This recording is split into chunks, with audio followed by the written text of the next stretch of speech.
Hello all, welcome back to my channel mom and me diaries. First time కనుక నా ఛానల్ని చూస్తున్నట్లయితే please subscribe చేసి పక్కనున్న బెల్ ఐకాన్ అయితే క్లిక్ చేసేయండి. సో ఆ రోజు నేను ఏ రోజు అయితే వీడియో అప్లోడ్ చేస్తానో ఆ రోజు మీకు నోటిఫికేషన్ అనేది వస్తుంది. సో ఈరోజు వీడియో వచ్చి ఒక వాల్ డెకర్ మనం స్వంతంగా ఎలా చేసుకోవాలో చూపిస్తాను. సో పాత గడియారంతో నేను ఒక వాల్ డెకర్ని అయితే చేయాలనుకుంటున్నానండి. సో నాకు వచ్చిన ఐడియాతో మా మమ్మీ ఇలా చేశారు. సో ఎలా చేయాలో చూపిస్తాను. ఫస్ట్ దీనికి కావాల్సిన మెటీరియల్స్ చూసేద్దాం. ఇక్కడ నేను చూపిస్తున్నాను కదా, 10 పైసా కాయిన్స్, 25 పైస్ కాయిన్స్ అండ్ అమ్మవార్లవి ఇలా ఐడల్స్ ఉంటాయి కదా, అవి మీరు పూజా స్టోర్స్లో అడిగితే ఇస్తారు. ఇవన్నీ ఆల్రెడీ మాకు 30 years బ్యాక్ మేము 2 పటాలు చేయించుకున్నామండి, వెంకటేశ్వర స్వామి అండ్ లక్ష్మీదేవిది కాయిన్స్తో. సో ఆ పటం అనేది మాకు కొద్దిగా బ్రేక్ వస్తే మేము అది పూజ గదిలో నుంచి తీసేసి మేము దాంట్లో ఉన్న కాయిన్స్ని వేరే దానికి యూస్ చేసుకునేలా మేము ఇప్పుడు వాల్ డెకర్ చేసుకుంటున్నాం అన్నమాట. సో ఒక కలర్ ఫ్యాబ్రిక్ పెయింట్ తీసుకొని గ్లూ తీసుకోవాలి అండ్ పెయింట్ బ్రష్ ఒకటి తీసుకోవాలి అండ్ కుందన్స్ ఒకటి కావాల్సి వస్తుంది ఈ వాల్ డెకర్కి. సో మెటీరియల్స్ అయితే ఏవేవి కావాలో చూసేశారు కదా. సో ఇది ఎలా చేయాలనేది ఇప్పుడు చూపిస్తాను. So let's get into the video. So అప్పుడప్పుడు మనకి క్లాక్స్ అనేవి సెల్స్ పాడైపోయినా, కొన్ని వర్క్ చేయవు కొత్తవి వేసినా, అలాంటి వాల్ క్లాక్స్ ఏవైనా మీ ఇంట్లో ఉంటే అది ఇలా మీడియం ఆర్ కొద్ది బిగ్ సైజ్లో ఉండేలా చూసుకోండి. అలాంటి వాల్ క్లాక్స్ ఉంటే దాని వెనకాల అనేది తీసేసి దాని డైల్ అనేది మొత్తం మీరు డిస్పాండిల్ చేసుకోవాల్సి వస్తుందన్నమాట. అన్ని పార్ట్స్గా తీసేసుకోవాలి. తర్వాత ఇక్కడ ఉన్న మొత్తం టైం ఉంది కదా, అదంతా కనపడుకోకుండా ఇలా బ్లూ కలర్ కానీ ఏదైనా ఫ్యాబ్రిక్ కలర్ మీకు నచ్చింది అంటే మీ వాల్కి ఏ కలర్ అయితే ఉంటుందో అది మ్యాచ్ అయ్యే కలర్లో మీరు ఏదైనా కలర్ మీరు ఫ్యాబ్రిక్ కలర్ అనేది పెయింట్ చేసుకోవచ్చు. సో ఇలా ఒక 2 hours 3 hours పక్కన పెట్టిన తర్వాత ఫ్యాబ్రిక్ అనేది పెయింట్ అనేది బాగా డ్రై అయిపోయింది. తర్వాత ఫస్ట్ మేము ఇక్కడ లక్ష్మీ ఐడల్ని అన్నీ మొత్తం ఒక ప్లేస్లో పెట్టుకొని మొత్తం చేసుకుంటున్నాం అన్నమాట. సో ఫస్ట్ మనం ఇలా డిజైన్ ఎలా చేసుకోవాలనేది పెట్టుకుంటే తర్వాత గ్లూతో వాటికి అంతా అప్లై చేసేసి స్టిక్ చేసేయచ్చు.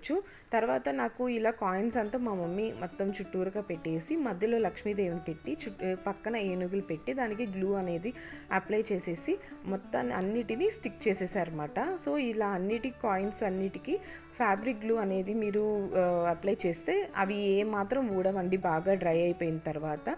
ఇవి గ్లూ అండ్ పెయింట్ కావాలనుకుంటే ఏదైనా మంచి స్టోర్లో అమ్ముతారన్నమాట, కుందన్ స్టోర్ ఉంటాయి కదా. సో అలాంటి వాటిల్లో మీకు ఈ ఫ్యాబ్రిక్ పెయింట్స్ అనేవి అవైలబుల్గా ఉంటాయి. కాస్ట్ వచ్చి కూడా ఒక 50 రూపీస్ అలా ఉంటుంది అంతే.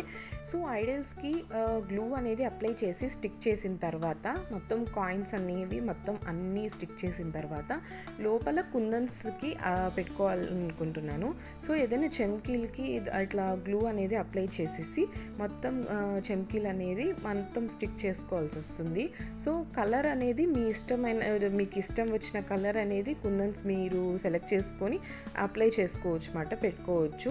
సో ఇది ఓన్ క్రియేటివిటీ అండి. మీకు పర్టికులర్గా ఈ కాయిన్స్, ఈ కలర్ ఫ్యాబ్రిక్ పెయింట్, ఈ కలర్ కుందన్స్ అనేది నేనేం చెప్పను. మీకు నచ్చిన దాంతో మీరు ఇలా చేసుకొని మొత్తం గ్లూ అంతా అప్లై చేసేసి మొత్తం ఒక 3-4 hours మీరు పక్కన పెట్టేస్తే బాగా డ్రై అయిపోతుంది. సో ఇక్కడ చూస్తున్నారు కదా, నేనైతే 10 and 25 పైస్ కాయిన్స్తో లక్ష్మీ ఐడల్స్ తీసుకొని అటు ఇటు ఏనుగుల బొమ్మలు గ్లూ అప్లై చేసేసి స్టిక్ చేసేసి ఈ విధంగా నేను వాల్ డెకర్ అనేది నేను చేసుకున్నాను. సో ఇది చూస్తున్నారు కదా, బాగా డ్రై అయిపోయిందండి. ఒక 1 day కానీ పక్కన పెట్టేశారంటే బాగా అప్లై అయిపోతుంది, బాగా డ్రై అయిపోతుంది. సో ఏ మాత్రం అనేది ఊడదు. సో ఈ విధంగా మొత్తం రెడీ చేసి పెట్టుకున్నాను. సో తర్వాత మొత్తం మిర్రర్ కానీ బ్యాక్ పార్ట్ కానీ ఏవైతే మనం తీసేసామో అవన్నీ అసెంబుల్ యాజ్ ఇట్ ఈస్గా చేసుకోవాలి. సో ఈ విధంగా మొత్తం మిర్రర్ పెట్టేసి పైన ఫ్రంట్ పార్ట్ అనేది పెట్టి మొత్తం స్క్రూస్తో మొత్తం యాజ్ ఇట్ ఈస్గా ఏవేలా మొత్తం అసెంబుల్ చేసేసుకుంటే క్లాక్ వాల్ డెకర్ అనేది ప్రిపేర్ అయిపోతుంది. సో ఈ విధంగా మొత్తం పార్ట్స్ అనేవి యాజ్ ఇట్ ఈజ్ ఆ ప్లేస్లోనే ఫిక్స్ అయ్యేలా మొత్తం నీట్గా అసెంబుల్ చేసుకోవాలండి. సో స్లోగా చేసుకుంటే తొందర పడుకోకుండా ఈ మిర్రర్ అనేది బ్రేక్ అవ్వకోకుండా అలా ఉంటుంది. సో టైట్గా ప్రెస్ చేయకూడదు. సో స్లోగా మొత్తం బాగా డ్రై అయిన తర్వాతనే మీరు పార్ట్స్ అనేవి అసెంబుల్ చేసుకోవాల్సి వస్తుంది. ఈ విధంగా మొత్తం స్క్రూస్ అన్నీ మొత్తం యాజ్ ఇట్ ఈస్గా ఫిక్స్ చేసేసుకోవాలి. చూసారు కదండి, ఇంట్లో ఉన్న పాత గడియారాలు పనిచేయనివి పడేస్తుంటాం కదా, అలా పడేయకుండా ఇలా ఓన్ క్రియేటివిటీతో క్లాక్ వాల్ డెకర్ అనేది ఓన్గా మీరు చేసుకోవచ్చు. సో చూస్తున్నారు కదా, అవుట్పుట్ అయితే ఇలా ఉంది. సో ఇది వాల్కి పెడితే ఎలా ఉంటుంది అనేది లాస్ట్లో ఉంటుంది. సో స్కిప్ చేయకోకుండా వీడియో మొత్తం చూసారని అనుకుంటున్నాను. మరిన్ని ఇలాంటి క్రియేటివిటీ ఐడియాస్ కోసం నా ఛానల్ని సబ్స్క్రైబ్ చేయండి. పక్కనున్న బెల్ ఐకాన్ క్లిక్ చేయడం వల్ల ఏ రోజైతే నేను వీడియో అప్లోడ్ చేస్తానో ఆ రోజు మీకు నోటిఫికేషన్ అనేది తప్పకుండా వస్తుంది. ఇంకా ముందు మంచి వీడియోస్ అనేవి రాబోతున్నాయండి. ఇలా ఇంకా అంటే ఎక్కువగా ఖర్చులు ఎక్కువకుండా జస్ట్ ఒక 100 రూపీస్ వితిన్ బడ్జెట్లోనే పనికిరాని వస్తువులతో ఎలా వాల్ డెకర్స్ చేసుకోవాలో ఇంకా మంచి వీడియోస్ అనేవి నేను ఫ్యూచర్లో పెడతాను. So stay tune for that. Until then take care and bye.